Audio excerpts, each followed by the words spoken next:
Hello everyone and welcome to the 7th episode of Libero TV.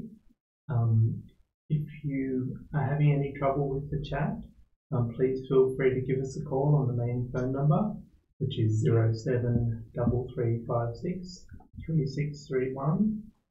In today's episode, some of the things we're going to be covering are setting up an ODBC connection to your Libero database, access to the SQL tables via the dashboard.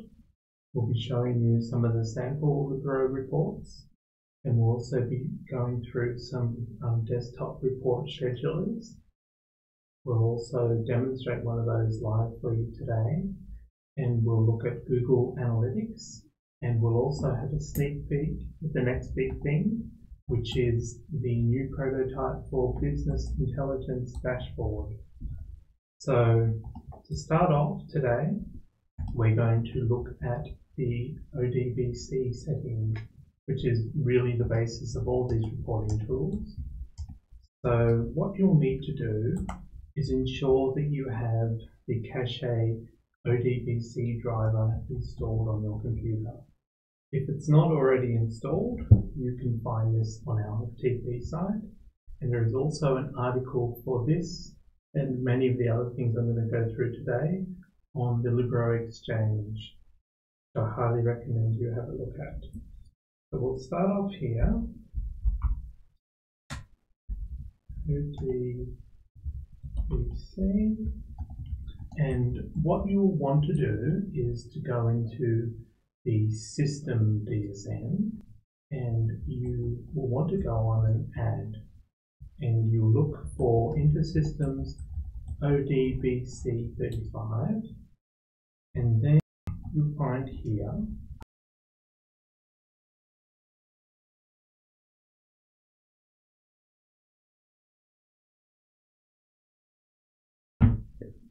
so what we'll need to do is look on that, and you look at the data source, you put the description, so the name of the data source, then you put your host IP address, and then your port number. So your default port number is often 1972 as a cache default.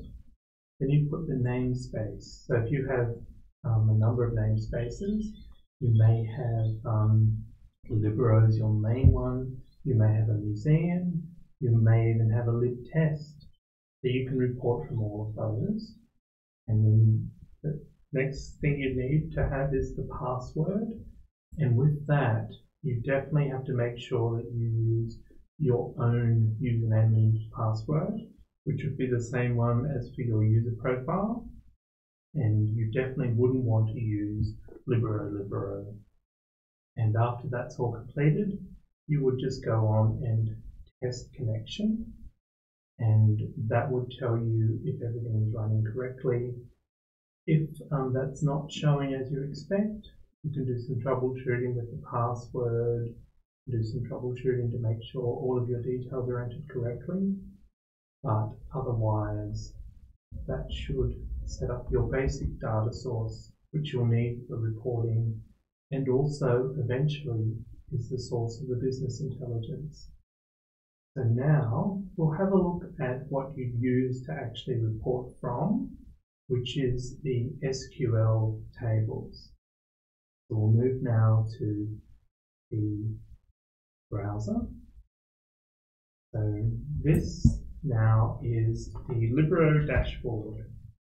So you would log in, and depending on your permissions, you will see all the different options here: the circulation, members, item holdings, cataloging, acquisitions, authorities. Where you want to look is in the tools area. So just here, you will see there's the SQL overview. And so you can go on there, and you'll be able to see all of the different SQL options for your version. This is currently the latest immediate upgrade. So this one here has all of the different summaries. You can also go up here, where if you put question mark, then full, then equals 1, you can actually see all of the details. So if you look here, for example, You can find all of the different fields that exist.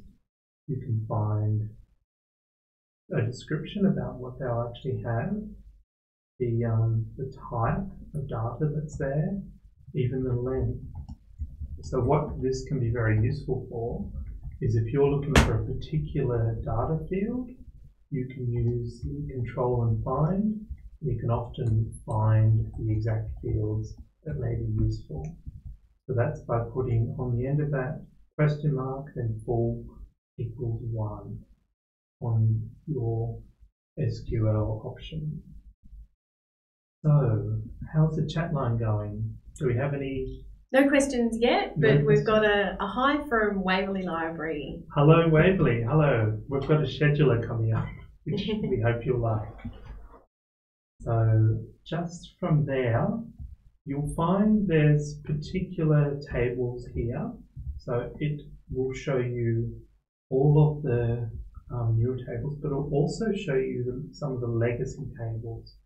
Now, our main recommendation with that is to always use the version 6 tables where available, because the older tables can't be guaranteed to have up-to-date data.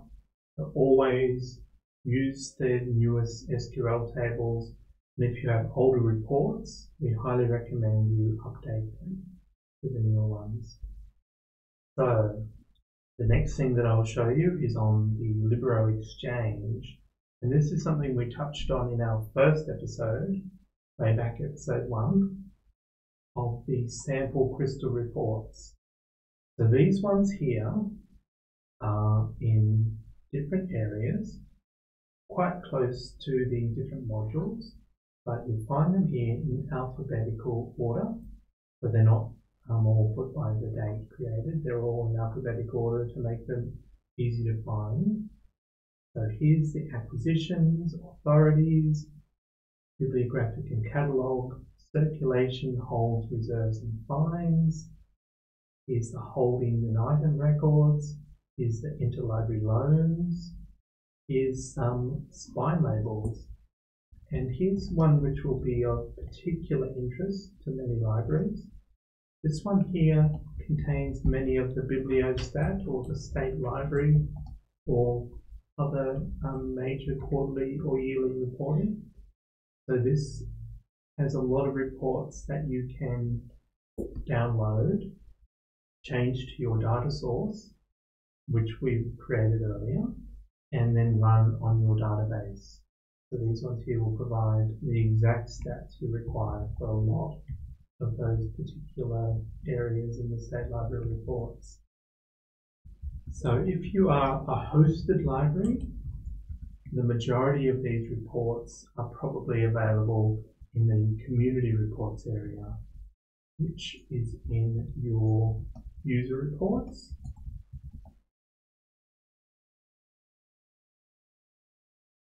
So you'll find them there if you have the permissions. So you see here, these match up the different areas that we were looking at earlier, and you can actually run these directly from your dashboard. See there, it's got a sample, what that will look like. So if you're a hosted library, this is a very useful newer feature. Okay, so are there any questions? No comments or questions yet. No comments or questions? Well, let us know if you have any questions. For our next thing, we are going to look at some of the desktop report schedulers. I'm going to look at this browser window here.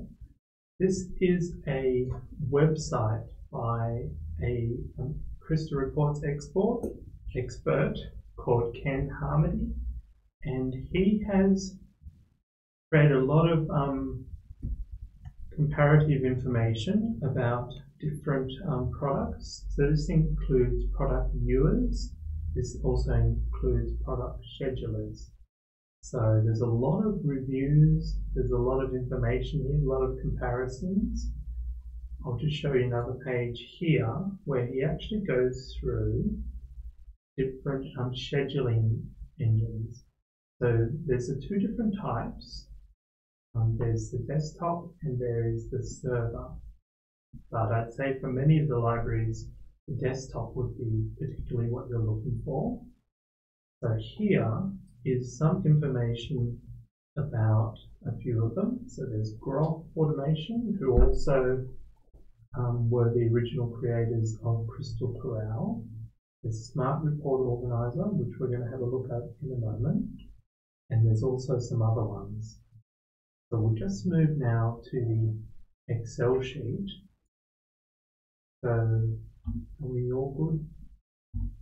Yep, so here on this Excel sheet, now this is regularly updated by Ken, and this contains a comparison of the different options. So if you have a look here, these are all the different things that it can do or that are supported, and some of the different things that Ken judges as his sort of different features that he thinks as a standard would be the ability to open and refresh a report file, the ability to preview, the ability to export to standard formats. So that's your Excel, your PDF, the CSV, other different file formats that you would probably use, and the ability to have integration with email, integration with including passwords, and also possibly some parameter changes.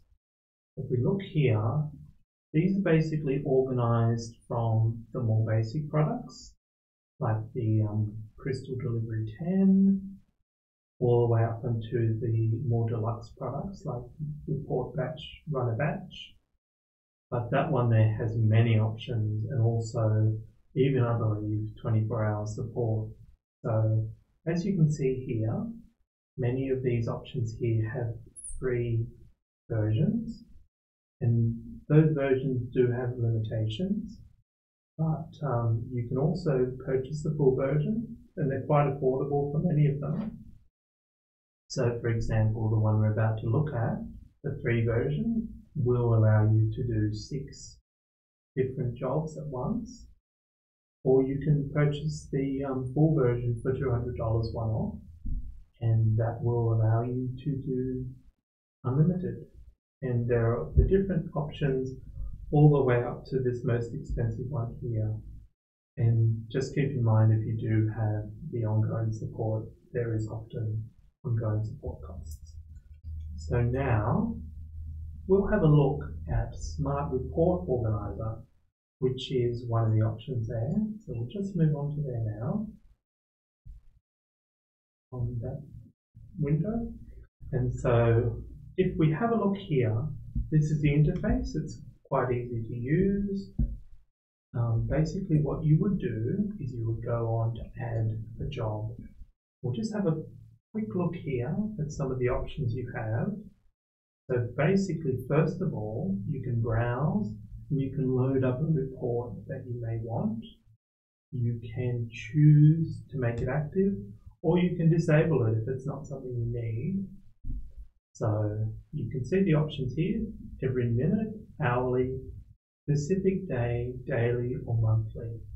Now, some of the things we were thinking that you may want to use the monthly ones are for, say, monthly reporting. You might want to do your members.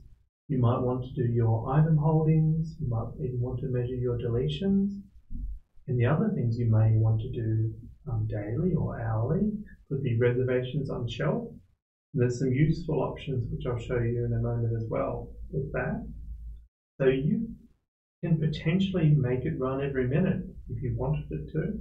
Very flexible, in that you can make it on a specific time, specific day of the month, even quarterly, which makes it very useful for quarterly or yearly reporting. And you can also have it sent to a particular file path, so a network drive. There are some options with parameters and dynamic dates or other parameter options. You can set it up to your ODBC connection. So this would go direct to the ODBC connection rather than Crystal Reports as the product. You can have the reports emailed in whatever format you want. So you can have it emailed in Excel, PDF, Word, or other formats. You can have a subject, a body, BCC, from, and there are also separate settings in here where you can set it up to work with your mail server. Here's something of particular interest. You can allow it to send with attachments or not. And there's also the ability to control it not to send if there's no actual data. And just in here, some more of the settings where you can set up your mail settings. There's even the ability to send a test mail just to make sure everything's working. Here's some of the other options here. The wake up feature, auto delivery, Windows application settings. Yep. I think that little pop-up that you've got going in front of the window is not coming through in the video. So we're sort of seeing you move the mouse around on a lovely white screen. Well, that's one of the things about showing applications in a video. Often the little settings will only display the main area. Yeah. Pop-ups and windows can be quite troublesome sometimes. Yeah. So with this particular one, because this is a completely free product for the 6-user version, I would highly recommend at least one of these products to go and have a look. Yeah, there's some really amazing detailed settings that you can apply in that. Yeah. So with all the different options now, one thing we should say is that all of these products are third-party products. So this is only one of the many ones that are available. And we recommend that you consider and research and find the right one for you. The support for these applications would be with their particular vendors. So they're not actually covered by the Inside Informatics standard agreement. But a lot of them here, as you would have seen in the comparison spreadsheet, actually have support available for their particular products. And some of it's included and some of it's as an extra. So there's a lot of options there. And you can go from as little as completely free for the Crystal Corral, or even this one here with a limit of 6 jobs. Or you can go and purchase the full versions and have all of the options available at quite affordable prices too. So, are there any questions? Not at the moment. So, yeah, it sounds like that trial version would be great for everyone to get in, have a play around, and without too much of a commitment to have a look at what it can do. So with, just for example, this one we have now, the Smart Report Organizer, the license doesn't actually expire. So you can run the 6-user or the 6-job version basically ongoing for as long as you need to. Yeah. And if you want to upgrade it, you will get this nice little alert to tell you that you can buy the full version, but otherwise it will continue working for you with those 6 jobs. We do have a question that's popped up from Shoalhaven. Yeah. They have asked if Libra would ever have built-in scheduling at all. Well, if that's something that people were interested in as a particular built-in feature, then that could be certainly a welcome thing on the feature requests. Yep. I think that would be very good. With because you have set up an ODBC data source, essentially you can use whatever product you want to do it. So you're really not limited. This particular product here is not actually going through Libro as such. This is going through the data tables through a direct connection. So there could potentially be one if enough votes were on the feature request.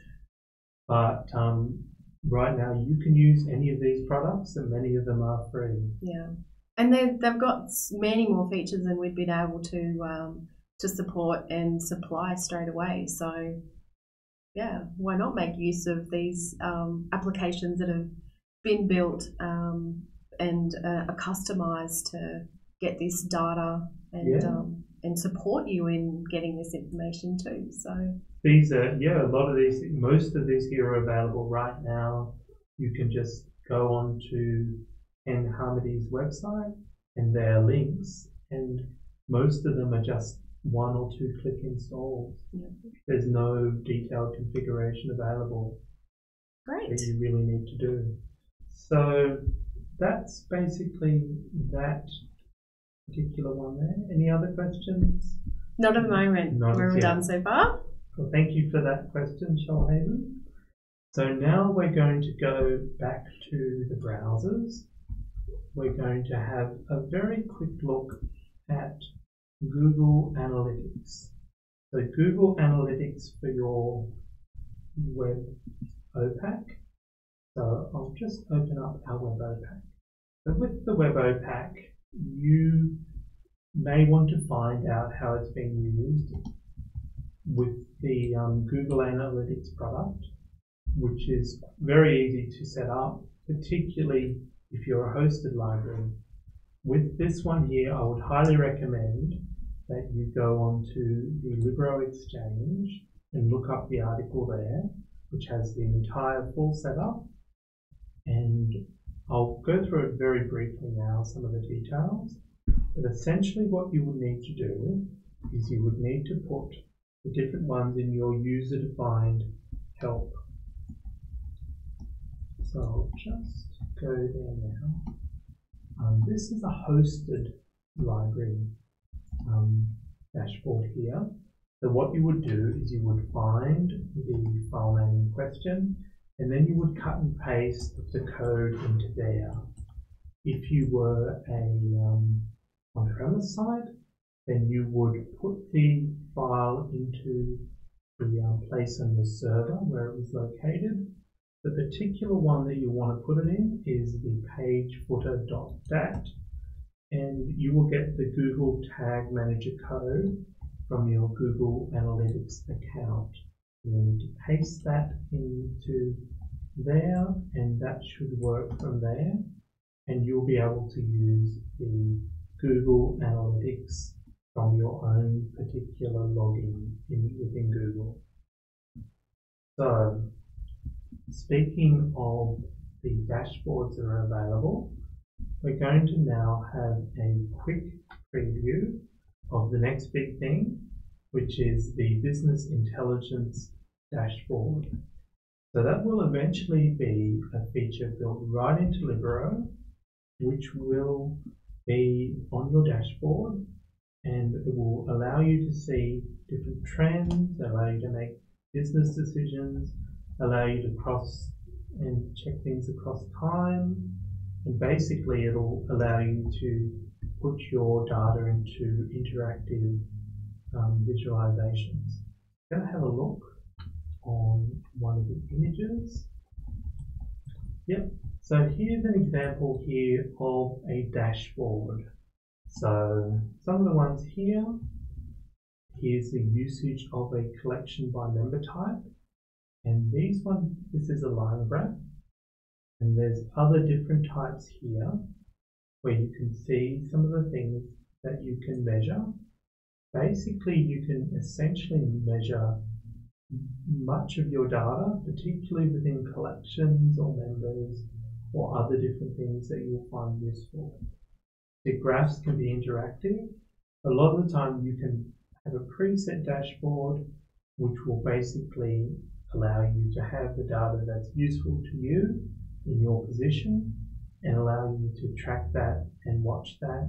And if you want to, you can also export it, or you can use it as is in quarterly reports or other useful things you may want to use it for. I'm just now going to move over to a quick look at the dashboard itself. So that's in the video. Yep, all good. So here is a quick look at some of the visualization types that are available. So as you can see here, you can do areas, heat maps, horizontal bars, lines, pie, basically any real type of data that you may want to use.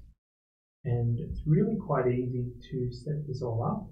I'll just show you a few snippets now. So basically there, as you can see here, these are tables. So these are originally from our SQL and have been imported into Elasticsearch. So that makes it very flexible in the way that you can use the data. So I'll just show you some more here. Here's an example where right from the start we've just brought in all of the data, and this shows how interactive and flexible it can be, in that we've chosen that we want it to be a date range on the x-axis, which is the lower one, and we want it to see there, we can make it do it down to the millisecond, yearly, monthly, daily, whatever is most useful to us. And there we go. We can add any sort of filter or visualization. The colors are fully customizable. We can basically show really whatever is useful to us. And so there you can see some of the things we can filter it by: a branch, current branch, function, hour of day. So these ones here may look familiar as ones from the cosmic tables, which is one of the most useful SQL tables. So see here, these are the same values as you'd know from the cosmic table, with align, return, remove, web renew, other different options. Now we can save there. You see there, that's generated the data immediately.